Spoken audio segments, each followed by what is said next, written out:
जय श्री राधे राधे। आप सभी को मेरा प्यार भरा प्रणाम। कैसे हैं आप लोग? आई होप सब स्वस्थ होंगे, मस्त होंगे। मैं भी बढ़िया हूँ। मेरी जो छोटी सी एक वीडियो है आज, तो उम्मीद करती हूँ आपको अच्छी लगेगी। अगर अच्छी लगे तो प्लीज़ कमेंट करना और अपनी शुभकामनाएं देना, अपना प्यार देना।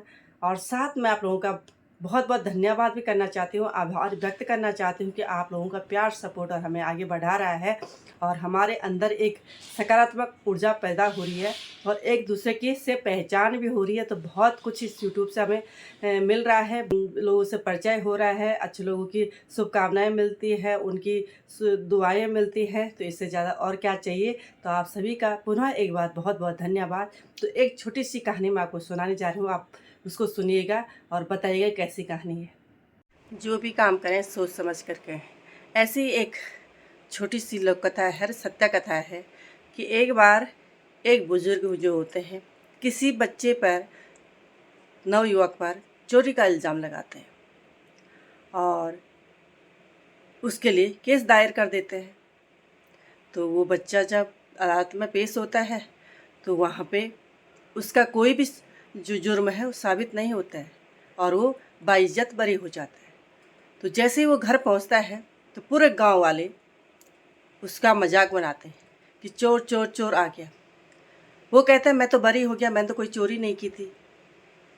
लेकिन वो चोर चोर शब्द उसके साथ जुड़ जाता है। तो वो फिर जो बुजुर्ग हैं उन पे केस दायर करता है कि इनकी वजह से मुझे चोर चोर कहा गया है। तो बुजुर्ग को भी बुलाया गया। जज साहब ने पूछा कि आपने ऐसा क्यों किया। उन्होंने कहा इसने कोई चोरी नहीं की है, बस ये तो एक छोटा सा मजाक था। तो जज साहब ने कहा तुम एक कागज़ में लिख दो कि यह चोर है और उसके इतने सारे टुकड़े कर दो और बीच चौराहे में उसको चारों तरफ फेंक दो। उसने वैसे ही किया।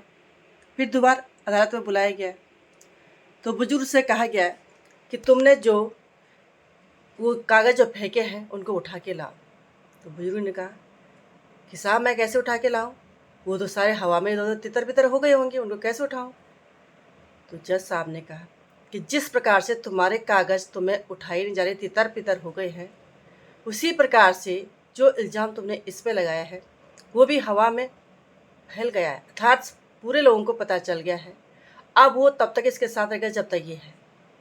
इसलिए कोई भी काम करो, मजाक करो, लेकिन सोच समझ कर करो।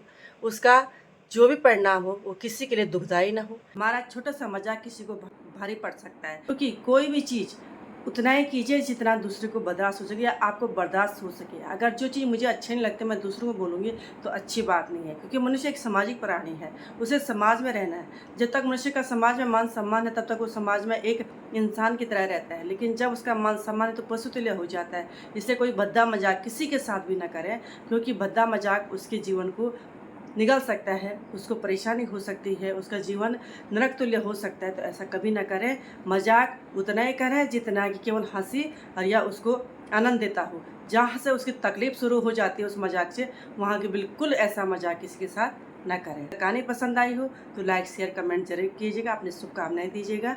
फिर मिलूंगी आपको एक नई ब्लॉग के साथ। तब तक के लिए नमस्कार, धन्यवाद, जय श्री राधे।